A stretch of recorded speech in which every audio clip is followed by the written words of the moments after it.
was any point where things like really changed. I think it was probably when I made the record The Lover's Night for Spectral.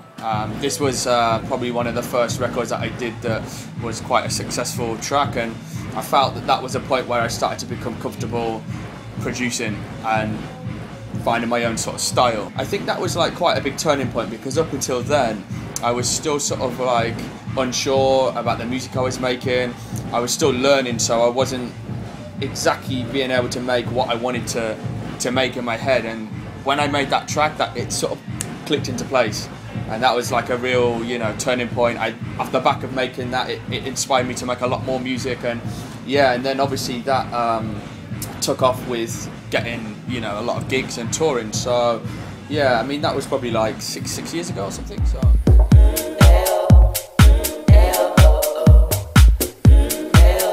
I mean, it's a difficult one, the studio and touring. It's like a love-hate relationship I have with both of them. I love the studio, I love touring, but too much studio and I'll get cabin fever, I want to get out. And too much touring, I feel tired and I won't get in the studio. So I love them both. I try and do them as balanced as I can.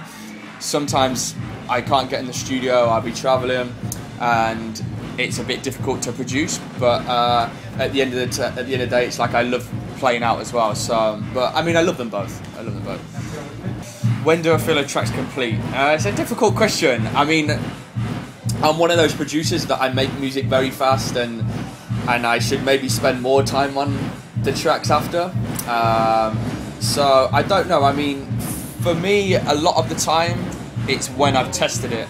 I normally make a track, and I won't spend loads of time on it. I just get the raw elements down and a groove.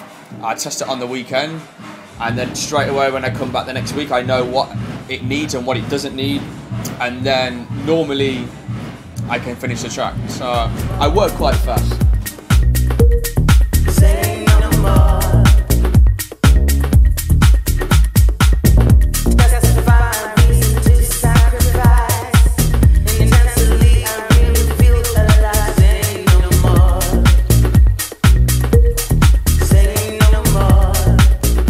Normally, I'm always playing something from John Dimas. He's one of the guys on One Records, and yeah, I mean, this guy's just making bomb after bomb and edit after edit, and every week he's giving me new music. So he's always in the record bag. He's always, you know, he's always a firm one in the sets.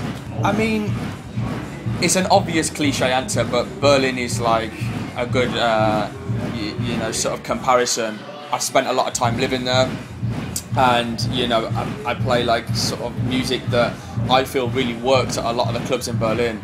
But I mean, there's so many places that, you know, the sound that I play does work as well. Like I always have really good gigs in Montreal. I always have really good gigs in Lisbon, really good gigs in Italy and the UK. So, you know, all of these places in their own way, you know, sort of represent a little bit of, you know, what I'm doing. So. Keep on pushing. Keep on pushing. Keep on pushing. Keep on pushing.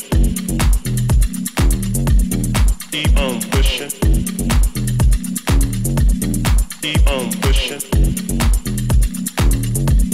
Keep on pushing. Future projects. I mean, I've just finished my album. So it's quite a big thing. I've been working on it for like 2.5 years.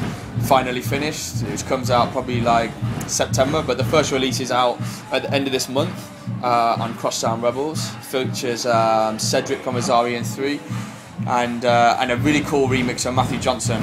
So there's like 2 versions from myself, an original, which is slightly more of a vocal track, and then I made a different version which is slightly more for the club, for the dance floor, like what you would probably expect from my sort of production. So yeah, I mean, it's going to be a big year, I think.